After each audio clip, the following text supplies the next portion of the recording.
Hello and welcome. My name is Joanne Collins and I'm the librarian at Broadmeadows Middle School. Today I'm going to walk you through the World History Database. A database is an organized collection of information that is current and reliable.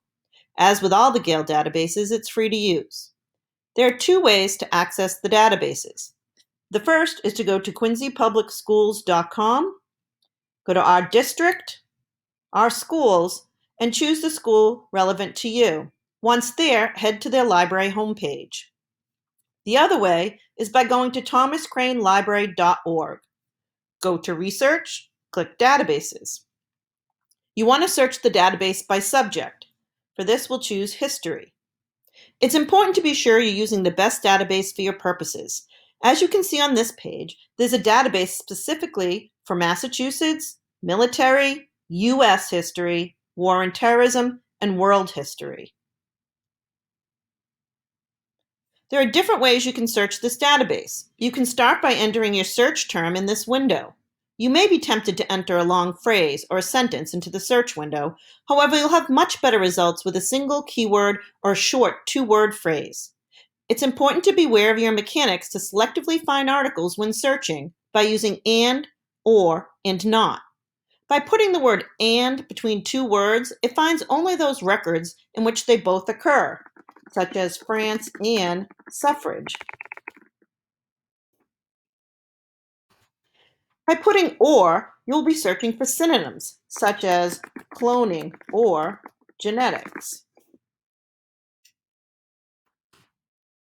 Use not in a search will exclude words from your search, such as Washington, not DC.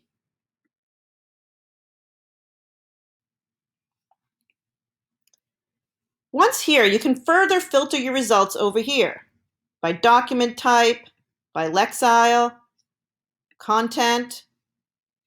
You'll notice the content next to each article, this one being a level 4.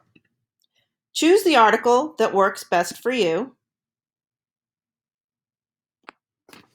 Once here, I want to direct your attention to the toolbar at the top where you can cite, send, download, print, get a link, and even take notes and highlight in the article.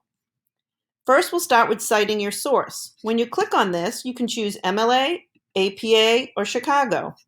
Once you select it, this can easily be copied and pasted into a student's works cited page.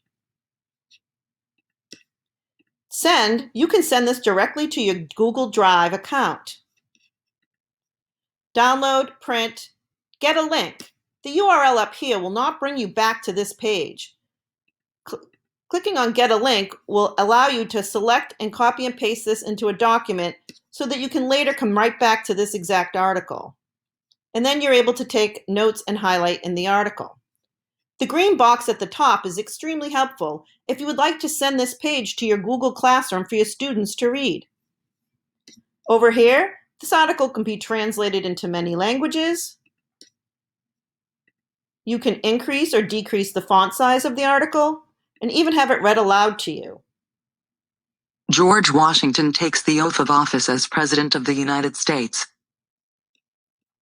Once in the article, you'll be able to see these words in blue. When you click on one of the words in blue, it will bring up other links to that exact topic.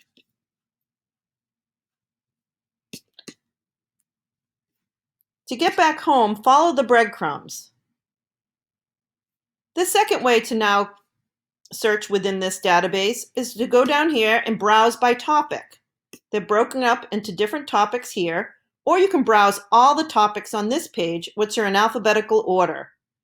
Find the one that you're interested in, and it brings you right back to that same page we saw before.